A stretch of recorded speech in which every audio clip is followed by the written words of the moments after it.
다 함께 자리에서 일어나셔서 경배와 찬양으로 8월 둘째 주일 주일 예배를 하나님께 올려드리겠습니다.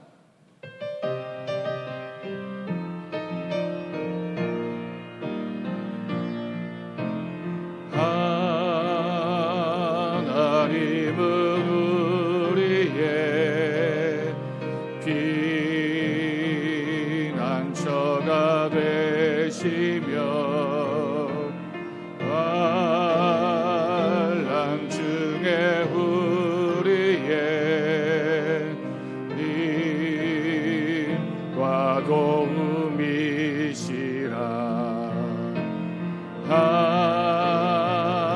하나님은 우리의 피난처가 되시며 환난 중에 우리의 힘과 도움이시라.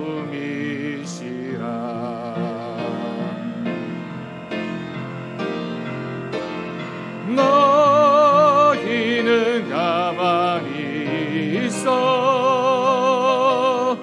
주가 하나님 행할지어다. 열방과 세계 가운데 주가 높임을 받으리라. 사랑합니다 내 아버지, 찬양합니다 내 온 맘 다하여, 선포합니다 예수 그리스도 주님 오심을 기다리며.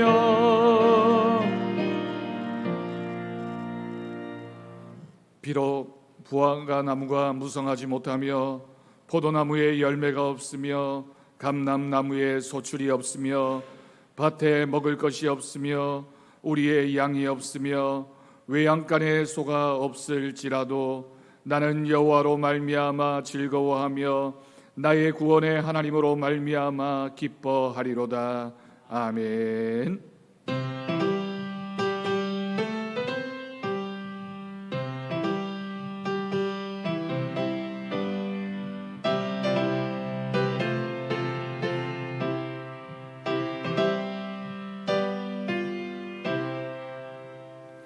이 시간 한 주간 우리들의 삶의 모습을 돌아보며 우리의 죄와 허물을 고백하는 기도를 드리겠습니다.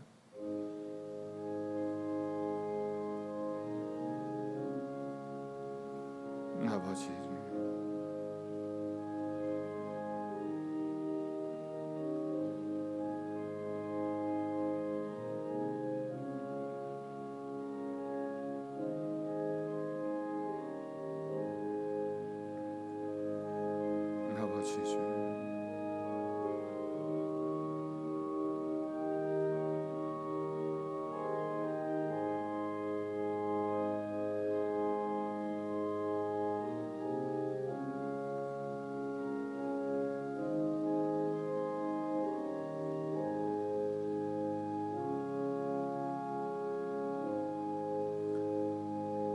주는 선하사 사죄하기를 즐거워하시며 주께 부르짖는 자에게 인자함이 후하심이니이다. 아멘. 사도신경으로 신앙 고백하시겠습니다. 나는 전능하신 아버지 하나님 천지의 창조주를 믿습니다. 나는 그의 유일하신 아들 우리 주 예수 그리스도를 믿습니다. 그는 성령으로 잉태되어 동정녀 마리아에게서 나시고 본디오 빌라도에게 고난을 받아 십자가에 못 박혀 죽으시고 장사된 지 사흘 만에 죽은 자 가운데서 다시 살아나셨으며 하늘에 오르시어 전능하신 아버지 하나님 우편에 앉아 계시다가 거기로부터 살아있는 자와 죽은 자를 심판하러 오십니다. 나는 성령을 믿으며 거룩한 공교회와 성도의 교제와 죄를 용서받는 것과 몸의 부활과 영생을 믿습니다. 아멘. 자리에 앉으시기 바랍니다. 찬송가 1장 함께 찬양하겠습니다.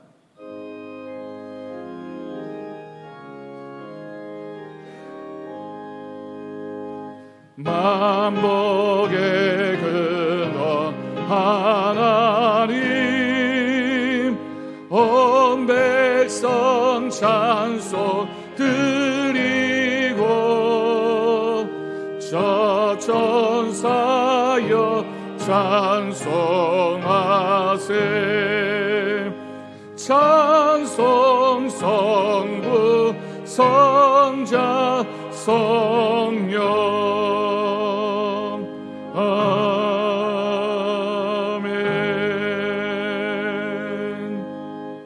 성시교독 교독문 71번입니다.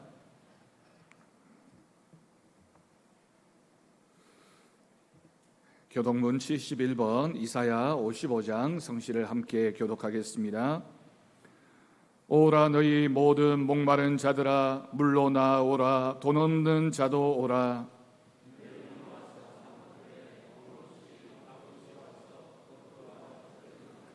너희가 어찌하여 양식이 아닌 것을 위하여 은을 달아주며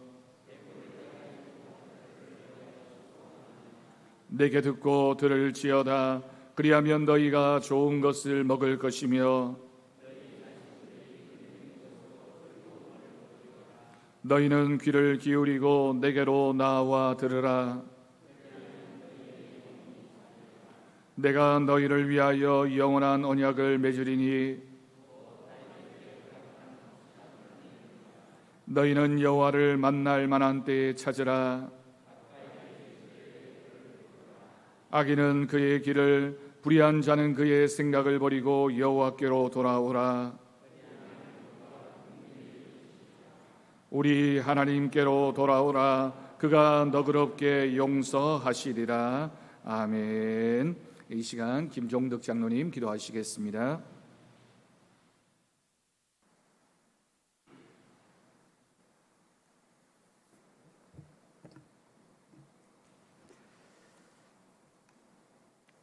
자비로우신 하나님, 무더운 찜통더위와 코로나의 위험 속에서도 부족한 저희들을 지켜보하여 주시고 믿음의 마음으로 예배의 자리로 나올 수 있도록 인도하신 하나님께 진심으로 감사와 찬양을 드립니다. 함께 드리는 이 예배가 하나님께 기쁨이 되게 하시고 우리들의 마음에 평안과 감사로 채워지는 귀한 예배의 시간이 되게 하여 주시옵소서.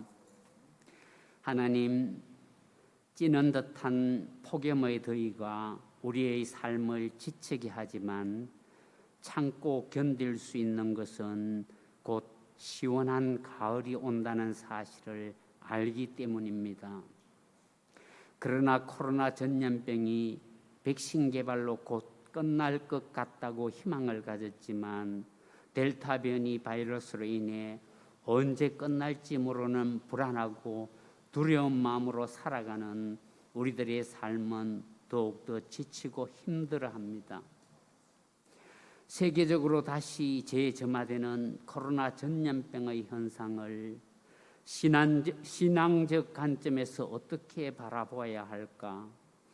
하나님의 깊은 뜻은 어디에 있을까? 끝없이 발전하는 문명의 이기로 바벨탑은 날로 높이 쌓여가는데 작은 바이러스 하나에 세상이 꼼짝 못하는 인간의 나약함을 다시금 생각하며 쌓여가는 교만의 바벨탑을 무너뜨리고 겸손히 하나님 앞으로 나아가는 회개의 자리에 우리 모두 있게 하여 주시옵소서.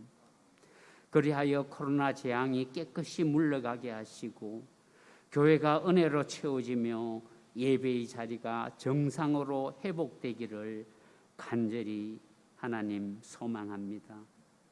하나님, 이 나라 이 민족을 불쌍히 여겨 주시옵소서. 남북 분단의 아픔과 불안한 대치 속에서 위정자들의 눈을 여시어 오늘의 현상을 바로 볼 수 있게 하시고 코로나 위기 속에 불안한 삶을 살아가는 국민들의 마음을 위로하며 섬기는 정치인들이 많아지게 하여 주시옵소서. 하나님, 누구나 건강한 삶을 살기를 원하지만 육신의 아픔으로 인해 어렵고 힘들어하는 교인들이 있습니다.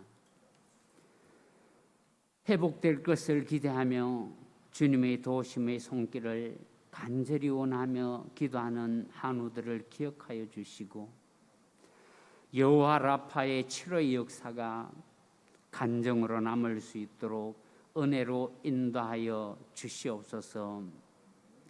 사랑하는 우리 교인들 코로나 위험 속에서 건강하게 보호하여 주시옵소서. 살아가는 삶들이 주님과 함께 감사와 행복한 나날이 되게 하여 주시옵소서.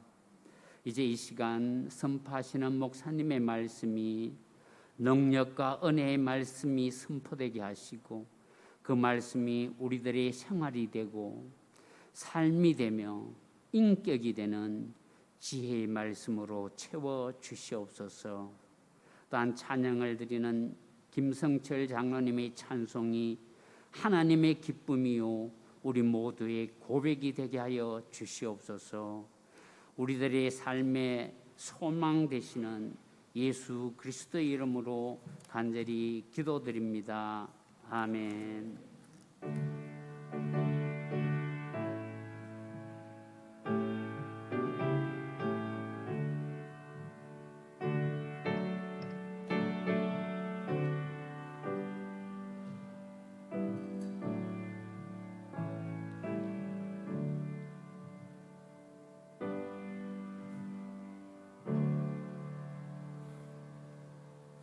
오늘 이 시간 우리에게 주신 하나님의 말씀은 신약성경 베드로전서 4장 7절에서 11절까지 말씀입니다.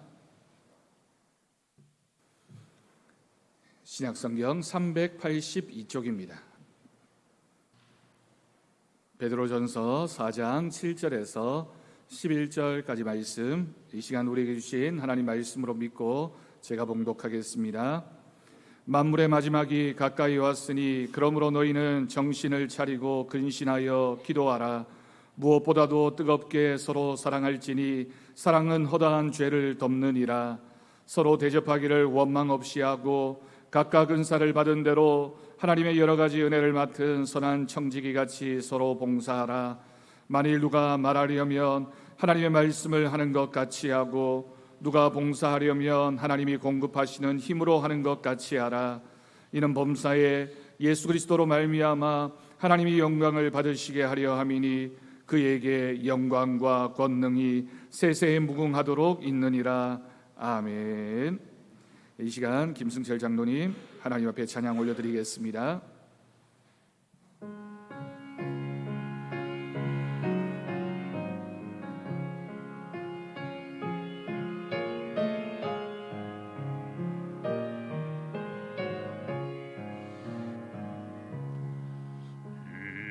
세상 어딜 가든지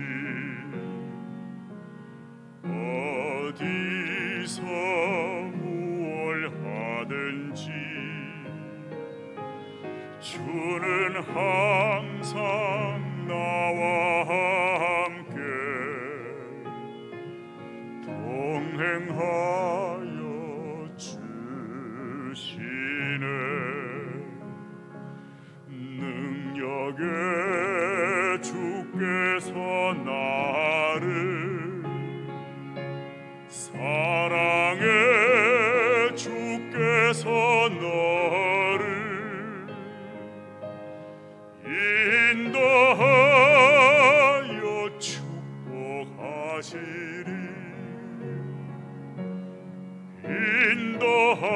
인도하여 축복하시리. 능력의 주님 사랑의 주 이 세상 어디든 주님 함께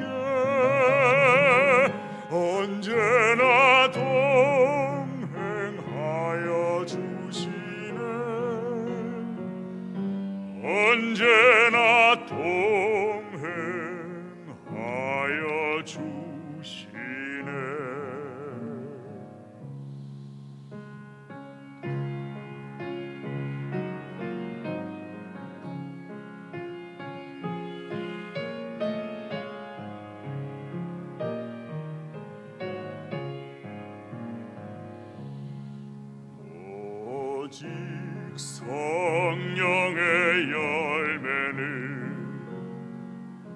사랑과 희락과 화평 인내와 자비와 양선 충성 온유 절제라 능력의 주께서 나를 사랑의 주께서 너를 인도하여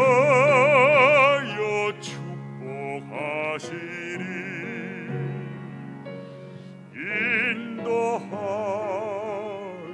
축복하시리 능력의 주님 사랑의 주 성령의 열매를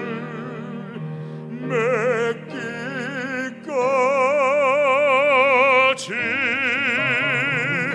주님 뜻대로 인도하소서 주님 뜻대로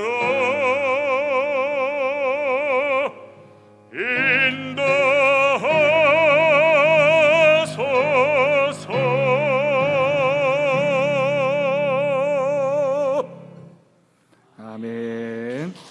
은혜로운 찬양 하나님께서 기뻐 받으실 줄로 믿습니다. 할렐루야. 오늘도 하나님 주시는 말씀의 은혜가 우리 모든 성도들의 심령 가운데 하나님의 복과 은혜로 넘쳐나기를 간절히 축복합니다. 여러분, 어제가 입추였습니다. 입추라고 하는 절기는 가을을 시작하는 절기입니다. 물론 여러분 아직도 덥지만 가장 더운 날을 지났다라고 하는 뜻이 되기도 합니다. 코로나19의 상황도 어쩌면 가장 힘든 때를 우리가 지나고 있는지도 모르겠습니다. 하지만 결국 우리가 나아질 것이라는 믿음을 가지고 우리가 일상으로 돌아갈 것이다. 그리고 우리 장로님 기도하신 대로 이제 선선한 가을이 올 것이다 라는 믿음 가운데 우리는 하루를 살아가게 됩니다. 어려운 때이지만 우리 인생이라는 것이 그렇습니다. 주님 오시는 그날까지 믿음으로 묵묵히 뚜벅뚜벅 우리가 걸어가야 할 그 믿음의 길을 걸어가는 것, 그것이 우리를 향하신 하나님의 뜻인 줄로 믿습니다. 여러분, 베드로전서는 우리가 잘 알고 있는 것처럼 사도 베드로가 기록한 책입니다. 이 책은 주 64년경에 로마시에서 시작한 네로의 박해가 로마 제국 전역으로 확대되어지자 예루살렘을 비롯한 이스라엘 땅에서 살던 유대인들도 각지 각처로 흩어지게 됩니다. 당시 예수님을 믿는다는 이유로 이스라엘에서 쫓겨나 이 나라 저 나라에서 생활하던 성도들이 황제 숭배를 하지 않는다는 이유로 얼마나 많은 박해를 받았는지 모릅니다. 생활 풍습도 다르고 또 특별한 종교 예식을 행한다라는 이유로 또 많은 핍박을 받기도 했습니다. 그래서 사도 베드로가 이 말씀을 기억하면서 우리가 이미 박해를 받고 있고 또한 박해를 받을 우리들의 모습, 그것을 염두에 두고 간절한 마음으로 그 신앙을 격려하기 위해서 쓴 편지가 바로 오늘 이 말씀입니다. 그래서 오늘 말씀의 첫 부분에서 만물의 마지막이 가까이 왔으니 라고 말씀하고 있습니다. 주님께서 재림하시는 날, 그 마지막 날이 우리에게 가까웠으니 믿음을 가지고 살아가야 된다라고 하는 뜻입니다.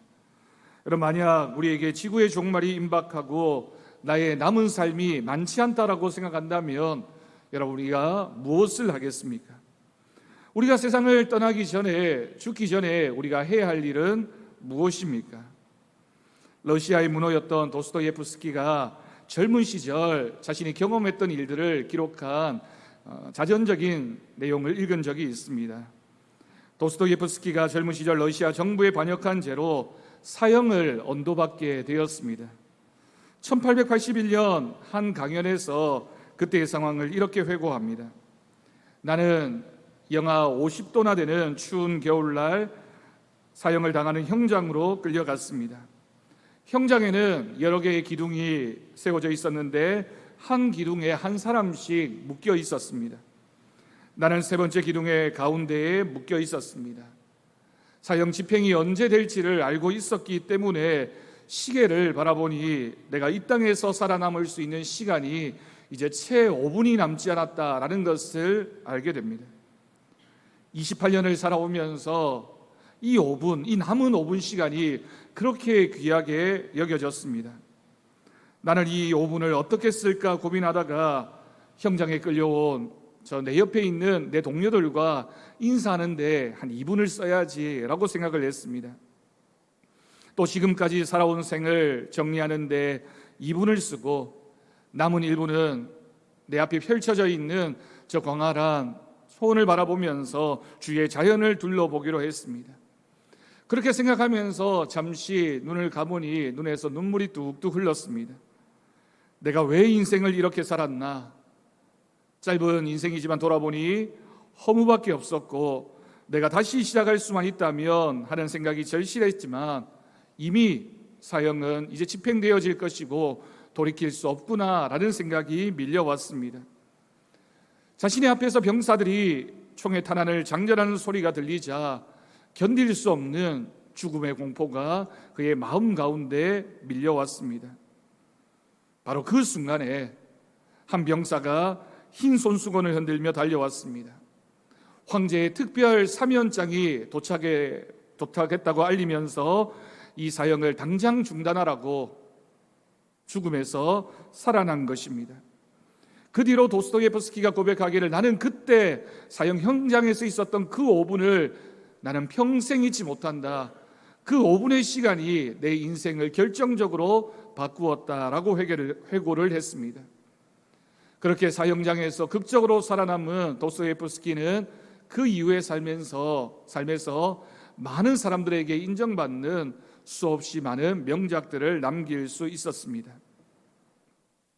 어떤 철학자가 이야기하기를 인간의 일생 중에서 가장 진실한 순간이 있다면 죽음을 앞둔 시간이다라고 말했습니다.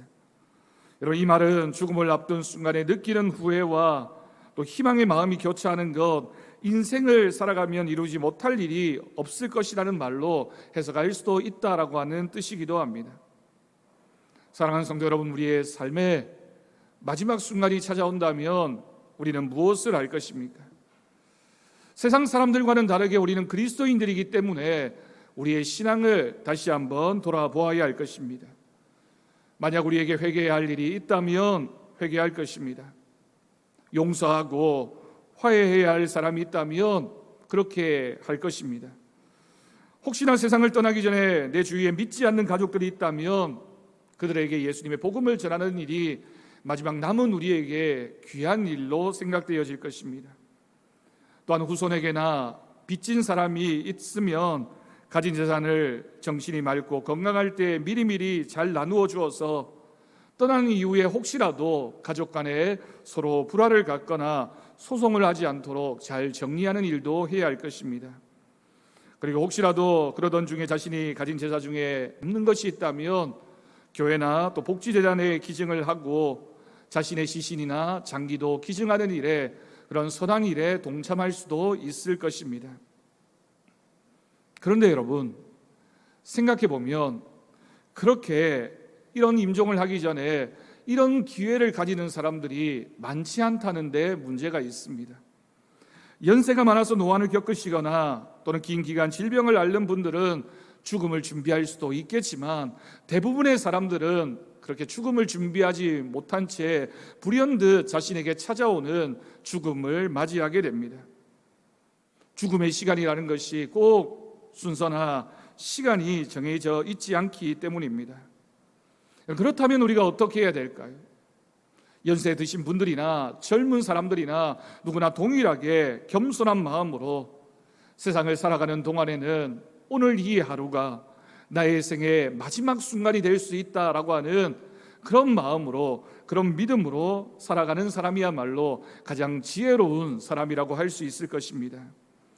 그래서 베드로 사도는 오늘 말씀에서 만물의 마지막이 가까웠으니 매일매일의 삶이 죽음을 생각하고 마지막 때를 생각하는 삶이 되어야지만 그런 삶이 바로 그리스도인의 삶이라고 정의하고 있는 것입니다. 여러분, 우리가 잘 알고 있는 것처럼 종말에 관한 가장 유명한 격언이 바로 나는 내일 지구가 멸망하더라도 한 그루의 사과나무를 심겠다라고 하는 격언입니다. 이 격언의 뜻은 평상시의 삶을 얼마나 충실하게 사느냐, 그것이 바로 종말을 준비하는 성실한 사람의 태도라는 뜻을 가지고 있습니다. 그런데 여러분, 우리가 이 많은 말들을 알고 있고 정말 그렇구나라는 사실을 우리가 깨닫고 있지만 그럼에도 불구하고 사람들이 종말을 제대로 준비하지 못하는 이유는 무엇이겠습니까? 우리 그리스도인들도 마찬가지입니다. 우리는 주님의 재림이 있다는 사실을 믿습니다. 그리고 죄로 인하여 인간은 누구나 다 죽을 수밖에 없는 존재라는 것도 알고 있습니다. 그러나 그날이 오늘이 될 수도 있다는 사실을 잊고 있는 사람들이 얼마나 많은지 모릅니다. 그러다 보니 우리는 아직 시간이 참 많이 남았다, 저 사람은 그럴지 몰라도 나에게는 충분한 시간이 있다라고 생각을 하는 겁니다. 종종 전도를 하다 보면 자신 있게 그렇게 얘기하는 사람들이 있습니다. 지금은 아닙니다. 나중에 내가 죽음을 앞두고 그때 가면 예수님 믿겠습니다 라고 이야기하는 사람들이 있지만, 여러분, 인간은 그런 존재가 아닙니다. 누가 어떻게 삶을 마무리하는지 누구도 알지 못하는 것이 인생입니다. 그러다 보니 우리는 막연하게 생각합니다. 오늘이 그날은 아닐 것이다. 나에게 내일도 있고 1년 후의 삶도 있고 10년 후도 있고 내 계획 속에는 내가 그만큼은 살 것이다 라는 생각을 가지고 하루를 살아가게 되는 것입니다. 그러다 보니 그리스도인들도 종말이 있음을 알면서도 그 종말 마지막 때를 준비하지 못하며 살아갑니다. 그러다가 어느 날 도적같이 많은 종말의 날이 우리에게 찾아오게 되면 다급해하면서 후회하게 됩니다. 어느 책에서 읽은 내용입니다. 여행객들이 수도원을 방문하게 되었습니다. 수도원을 방문해서 수도사의 방들을 이렇게 쭉 둘러보는데 뭔가 이상한 점이 있어서 질문을 하게 됩니다. 수도사님, 왜 이 방들에는 가구가 없습니까? 물었습니다. 그러자 그 수도사가 여행을 온 여행객들에게 되물었습니다. 당신은 가구를 어디에 두고 삽니까? 우리는 지금 여행 중이라서 우리의 가구는 내가 살고 있는 집에 있습니다. 그러자 수도사가 이렇게 말합니다. 저희도 여행 중입니다. 인생은 천국을 향해서 가는 여행입니다 라고 대답을 했습니다. 천상병 시인은 인생을 가리켜서 소풍을 온 것과 같다라고 노래했습니다. 이 소풍 마치는 날 주님이 우리를 부르시면 우리는 예 하고 달려갈 수밖에 없는 것이 우리들의 인생입니다. 이 땅에서 우리는 여행을 하고 있습니다. 그래서 젊은 청년들도 이 땅에 영원한 것이 없다고, 영원한 것은 절대로 없다라고 노래하고 생각합니다. 여러분, 진리입니다. 인생 가운데 영원한 것이 어디에 있고 우리의 삶이 영원할 수가 없습니다. 오늘이 주님 오실 날일 수도 있다는 생각, 내 인생의 마지막 날일 수도 있다라고 생각하는 것, 그것이 바로 그리스도인들이 오늘을 살아가는 지혜이고, 그렇게 살아야지만 그리스도인이 그리스도인답게 사는 것입니다. 여러분, 지금까지 이렇게 쭉 여러분들과 함께 나눈 말씀, 이 말씀들을 한 단어로 요약한다면 이 모든 말들을 가리켜서 영적 긴장감이라고 표현할 수 있습니다. 그리스도인들은 이런 영적 긴장감을 가지고 살아가야 하는 사람들입니다. 사회학자이며 신학자인 토니 캄폴로라고 하는 분이 이런 말을 했습니다. 모든 인간은 죽을 때 자기가 못다 이룬 업적을 생각하며 죽지 않는다. 바르게 살지 못한 것을 후회하며 죽는다라고 이야기를 했습니다. 여러분, 그렇지 않습니까? 죽음이 문턱을 넘어 들어올 때 내가 돈을 조금 더 벌었어야 됐는데, 내가 조금 더 출세했어야 됐는데 라고 후회하는 사람은 아무도 없습니다. 어떤 후회를 합니까? 예수를 제대로 믿었어야 되는데, 가족들을 사랑했어야 하는데, 내가 하나님 말씀대로 살았어야 했는데 라는 후회가 우리 인생의 후회가 되는 것입니다. 그래서 여러분, 오늘 본문에서 베드로 사도가 이 점을 우리에게 교훈하고 있습니다. 우리는 마지막 때를 살아가고 있는 인생들이니, 누구나 할 것 없이 세상의 종말을 앞에 두고 살아가고 있는 인생이니, 우리가 이 인생을 어떻게 살아가야 하느냐, 하나님은 우리가 어떻게 살기를 원하시느냐, 그것을 우리에게 말씀하고 있는 겁니다.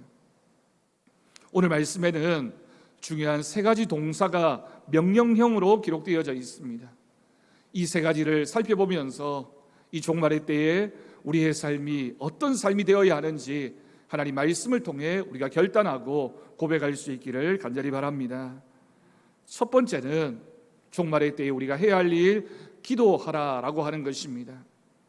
여러분, 본문 7절 말씀을 보면 이렇게 기록하고 있습니다. 너희는 정신을 차리고 근신하여 기도하라. 종말론적으로 산다는 것, 영적 긴장감을 가지고 산다라고 하는 것은 기도하는 삶이라고 말씀합니다. 그럼 마태복음 24장을 보면 우리 주님께서 마지막 때 어떤 일이 있을 것이냐를 비유적으로 말씀하신 내용들이 기록되어져 있습니다. 마태복음 24장 5절 말씀을 보면 많은 사람이 내 이름으로 와서 이르되 나는 그리스도라 하여 많은 사람을 미혹할 것이다 라고 경고하셨습니다. 그래서 4절 말씀을 보면 우리에게 말씀하시기를 너희가 사람의 미혹을 받지 않도록 주의하라 라고 말씀하십니다. 여러분, 정말 그렇습니다. 종말이 가까이 오면 성도들을 미혹하는 일들이 도처에서 얼마나 우리들을 향해 극성을 부리는지 모릅니다. 마치 유괴범들이 어린아이를 유혹하기 위해서 호시탐탐 그 기회를 노리고 좋은 말로 여러 가지 좋은 것들로 그 아이를 꿰어내는 것처럼 성도들을 미혹하는 일이 극성을 부립니다. 그러다 보니 길이 아닌 곳을 따라 나서기도 하고 해서는 안 되는 일들을 하기도 하고 진리를 벗어나는 믿음의 길을 벗어나기도 하는 것이 안타까운 우리들의 모습입니다. 오늘 본문 말씀에서 기도하라라고 말씀하시면서 너희가 정신을 차리고 근신하여 깨어있으라라고 말씀하신 이유가 바로 그것입니다. 주님께서 우리에게 말씀하십니다. 근신하라고, 정신을 차리고 깨어있으라고, 기도하라고 말씀하셨습니다. 여러분, 여기서 정신을 차리고 근신하라는 말씀을 주목해야 합니다. 이 정신을 차리라라고 하는 이 말씀이 바로 영적 긴장감을 가지라라고 하는 뜻입니다. 그리고 근신하라는 말은 구체적인 삶에서 살아가면서 절제하는 삶, 주님 말씀의 기준 잡고 그 기준을 따라서 살라고 하는 주님의 명령입니다. 왜입니까? 그래야지만 미혹당하지 않기 때문입니다.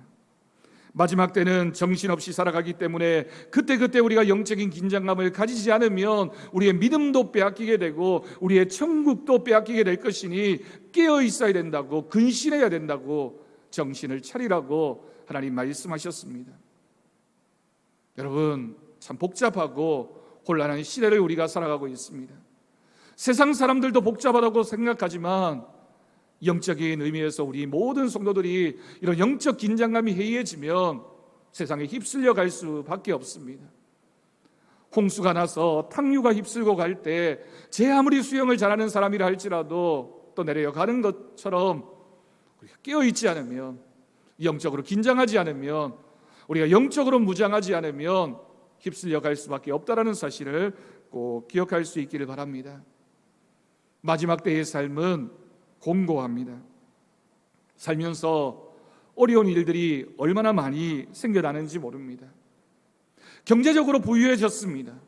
많은 사람들이 더 윤택하고 더 만족스러운 삶을 살고 있는 것 같습니다. 네, 여러분, 우리가 정말 행복합니까? 40년 전보다 50년 전보다 우리가 어릴 때보다 지금의 삶이 더 편안하고 더 만족스럽고 더 행복하다고 생각하십니까? 많은 일들이, 많은 어려움들이, 우리를 유혹하는 것들이, 우리를 넘어뜨리려고 하는 것들이 우리에게 찾아오고 있습니다. 그 모든 어려운 일들 속에서 견딜 수 있는 것, 우리의 믿음을 지켜갈 수 있는 것은 기도밖에 없음을 믿습니다. 기도하는 성도들만이 신앙을 지킬 수 있기 때문입니다. 여러분, 그래서 기독교를 가리켜서 기도교라고 부릅니다.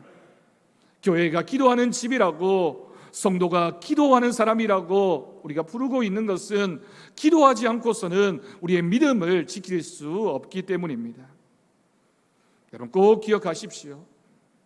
그리스도인들에게는 바이러스로 인한 위기나 경제적인 위기보다 더 큰 위기가 있습니다. 그것은 바로 기도하지 않는 영적인 위기입니다. 많은 사람들이 바이러스를 생각하면서 두려워합니다. 걱정합니다. 염려합니다. 경제적인 어려움이 생길까봐 노심초사하고 준비하고 대비합니다.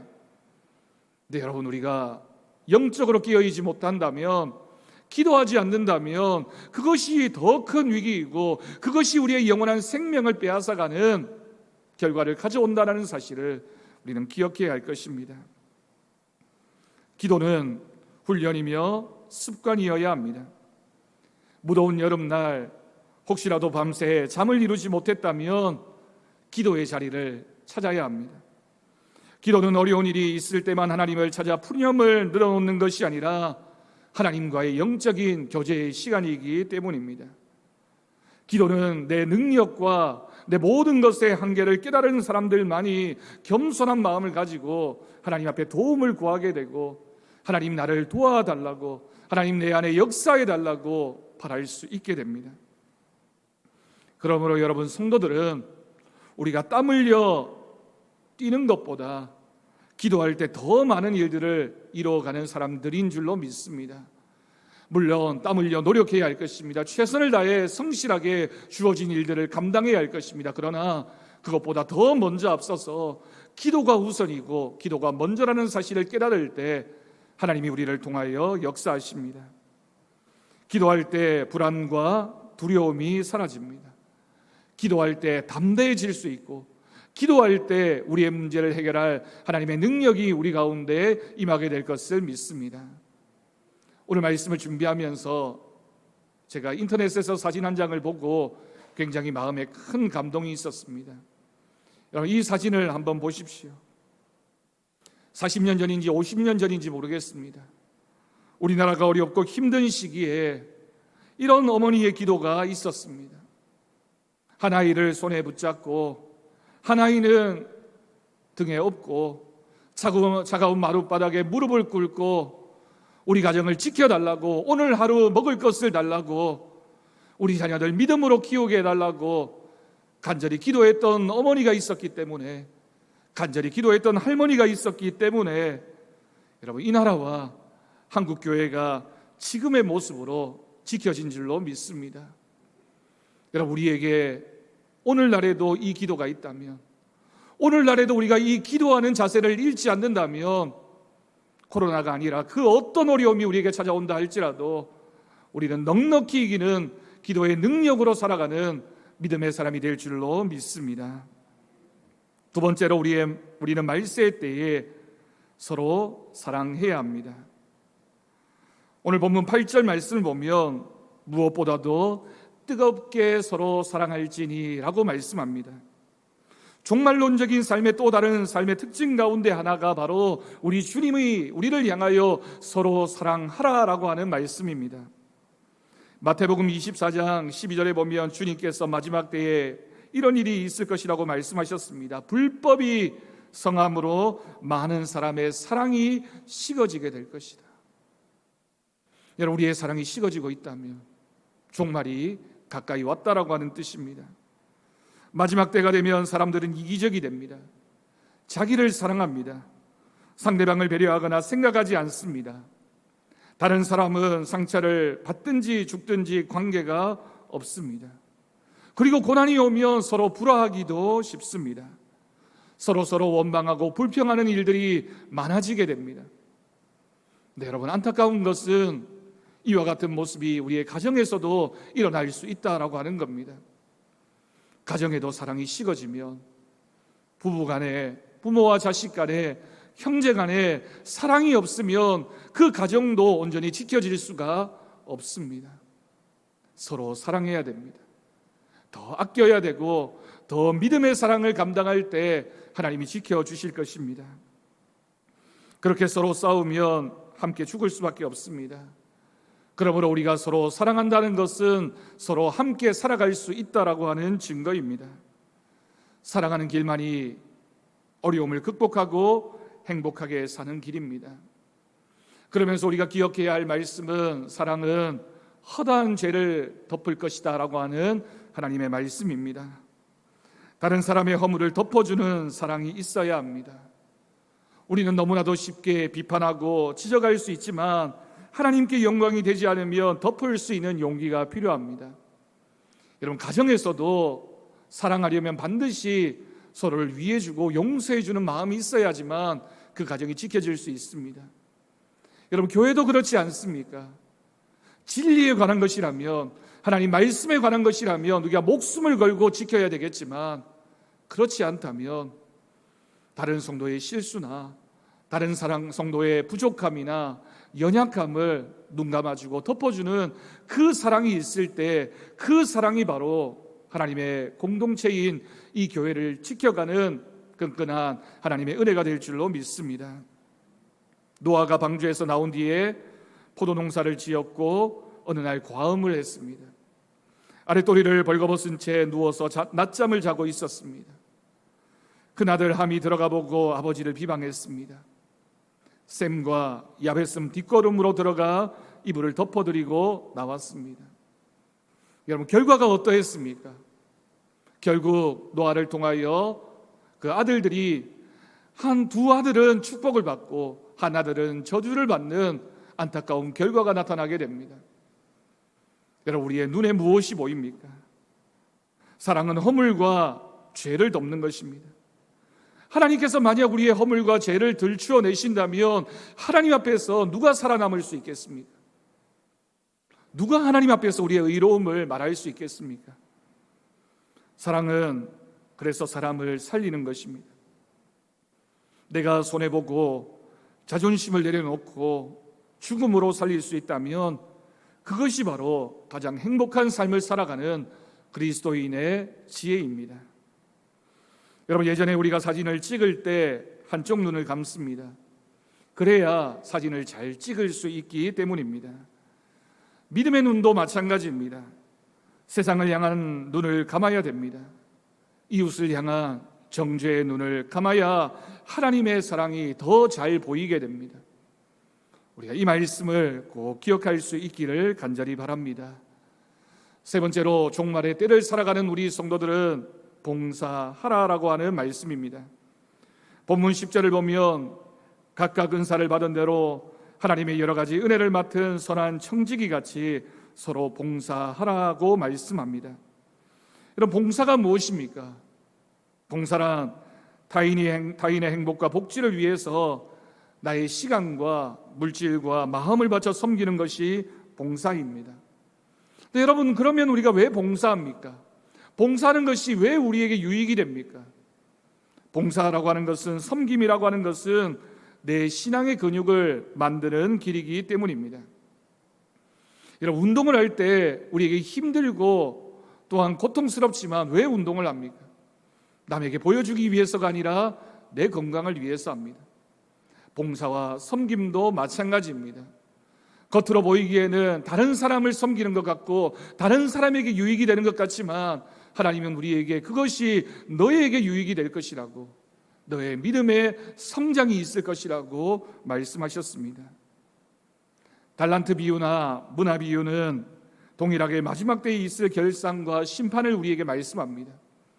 그러면서 무엇이라고 말씀하십니까? 주인이 마지막 때에 돌아오게 되면 너희와 결산하게 될 것이다.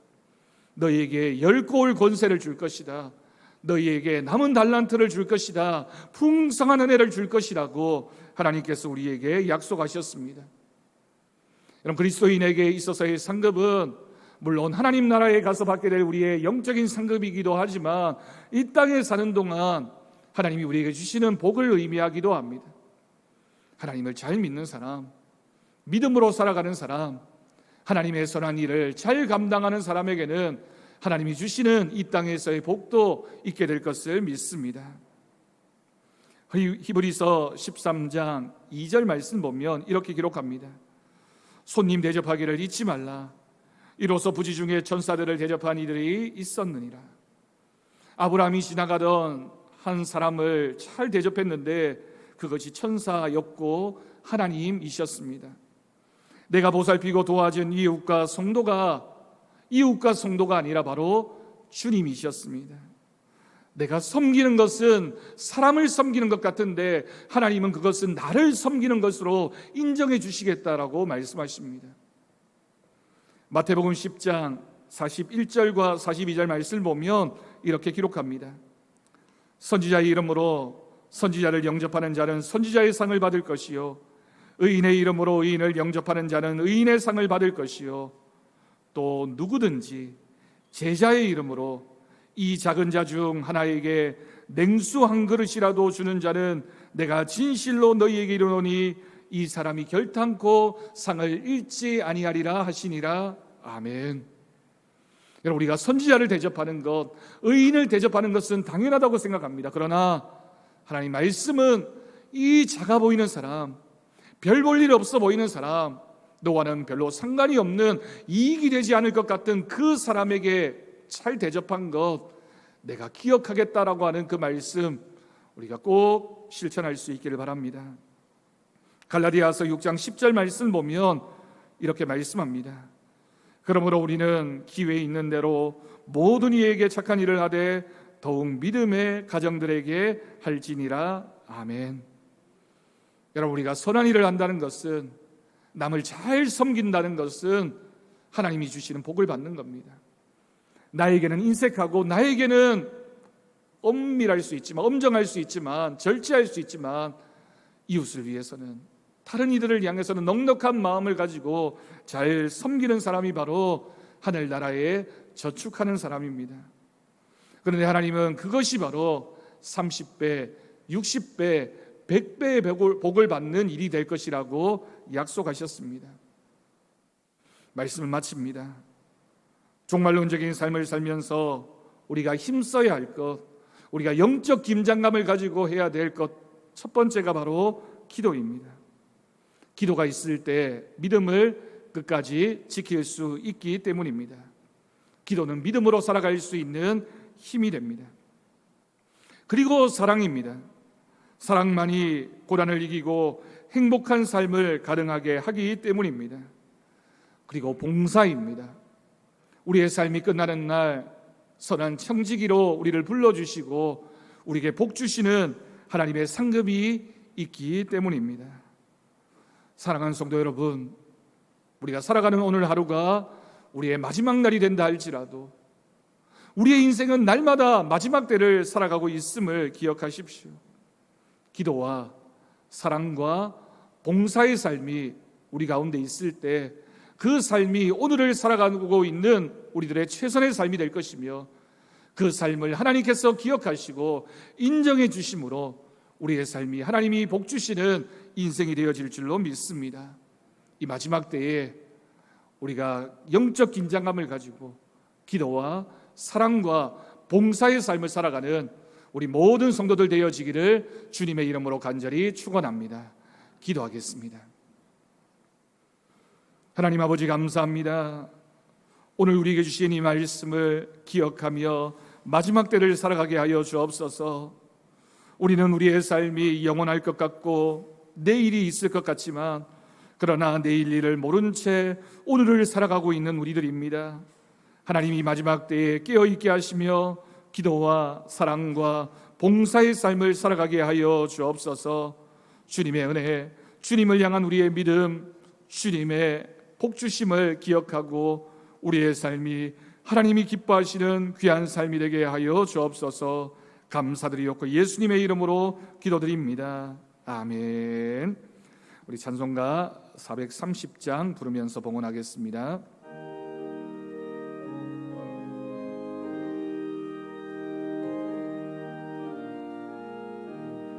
주와 같이 길 간 것 즐거운 일 아닌가.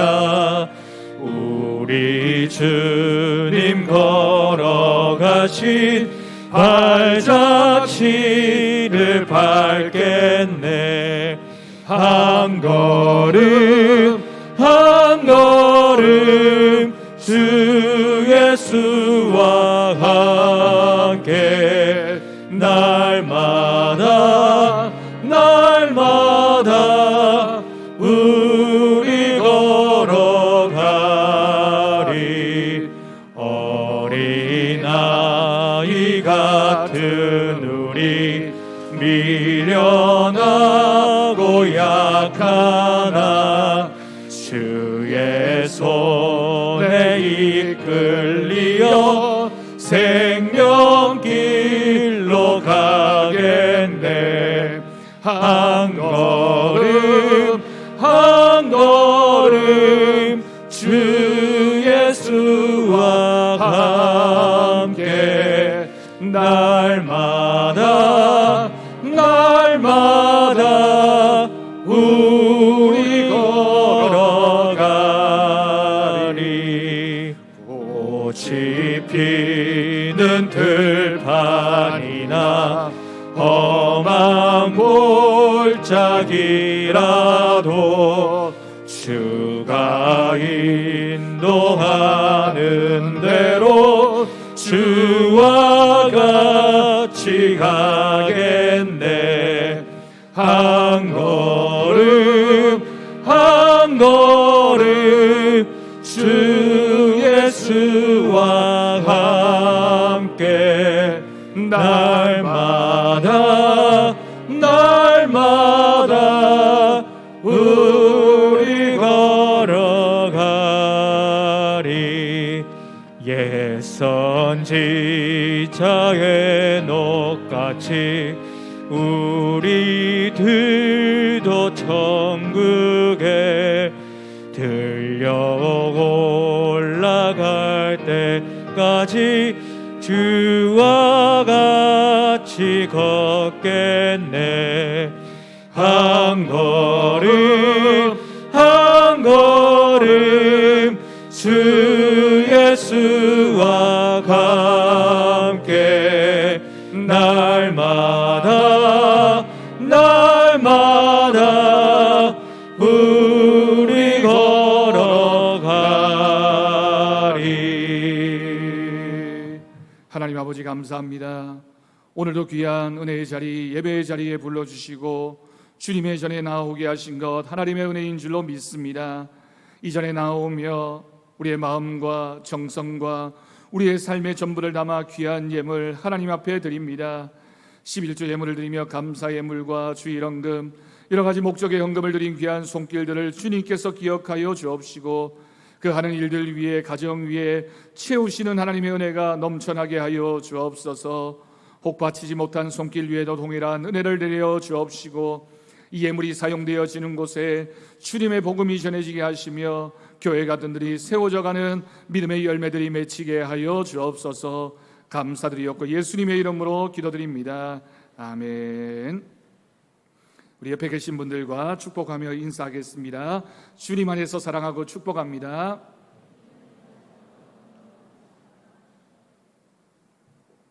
늘 주님의 은혜가 풍성하게 넘쳐나길 바랍니다. 교회 소식 주보를 통해 전해드리겠습니다. 코로나19의 방역을 위해서 협조해 주셔서 감사드립니다. 감사한 것은 우리 교회 성도님들이 참 말씀을 잘 들으시는 것 같아요. 어제 제가 항존 직분자들에게 문자를 드려서 1, 2부 예배로 좀 분산해 달라고 했더니만 오늘은 1부 예배에 조금 더 많이 오셨습니다. 2부 예배보다. 그래서 적당하게 잘 분산이 된 게 잘 협조해 주시는 우리 성도님들 선한 마음으로 함께해 주셔서 감사드립니다. 우리 방역에도 늘 신경 써 주시고 건강하게 우리가 믿음 생활할 수 있도록 함께 하실 수 있기를 바랍니다. 밑에 4가지 우리가 지켜야 할 수칙들이 있습니다. 출입 시에 출석 확인, 스마트 콜이나 또는 서명 기록을 통해서 기록해 주시고 손 소독제를 사용해 주시길 바랍니다. 우리 교회에 있는 동안 또 생활하시는 동안 마스크를 꼭 착용해 주시고 좌석이 표시된 지정된 좌석에 착석해 주시기를 바랍니다. 그리고 소모임과 취식을 금지합니다. 그리고 백신 1차 접종 후에 14일이 경과한 분은 인원수 산정에서 제외함을 알려드립니다. 우리 알림 광고입니다. 하절기 예배 생활 안내 주보를 참조하시고요. 이제 무더운 여름 마지막까지 우리 건강관리에 유의하시고 안전하고 건강한 여름을 나실 수 있기를 바랍니다. 기도 제목입니다. 코로나 상황을 넘어서 모든 것이 일상으로 돌아가는 은혜가 있도록 비전 50년 우리 교회가 은혜로 충만한 교회가 되어질 수 있도록 환자들과 어려움 당하고 있는 분들을 위해서 교회 학교와 청년들을 위해서 기도해 주시기를 바랍니다. 우리 조판재 장로님, 김신숙 권사님 가정에서 강단 헌화하셨습니다. 우리 신동건 전사님 이번 한 주간 휴가하게 됩니다. 우리 다 함께 자리에서 일어나셔서 우리 나는 믿네 찬양하신 후에 축도로 예배를 마치겠습니다.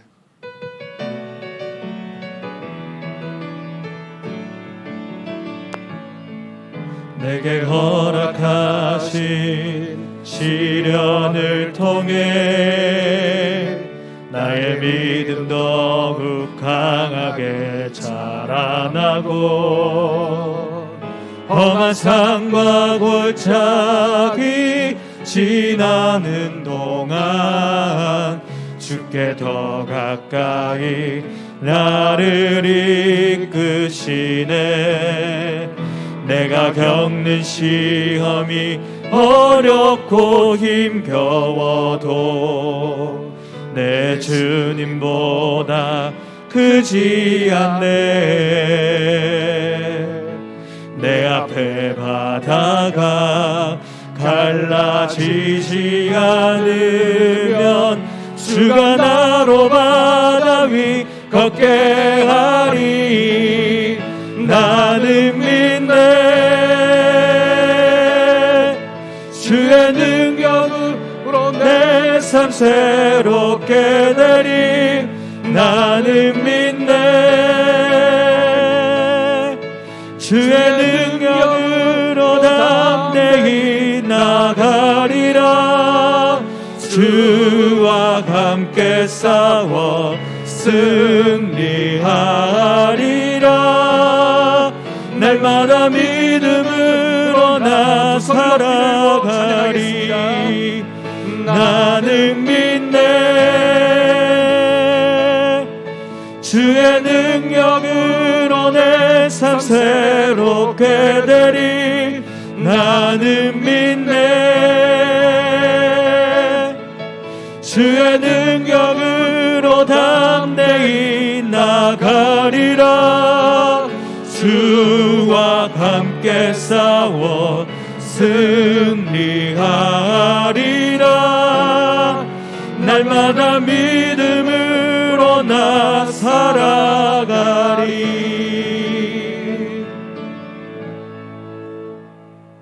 우리 주 예수 그리스도의 은혜와 하나님 아버지의 극진하신 사랑하심과 성령님의 돌보시고 교통하심이 오늘 말씀 기억하며 기도와 사랑과 봉사의 삶을 살아가기로 결단하는 우리 사랑하는 성도들 위해, 사랑하는 성도들의 가정 위에, 사랑하는 서부제일교회 위에, 이 나라 이 민족 열방 가운데 이제부터 영원까지 함께 하시기를 간절히 축원하옵나이다. 아멘.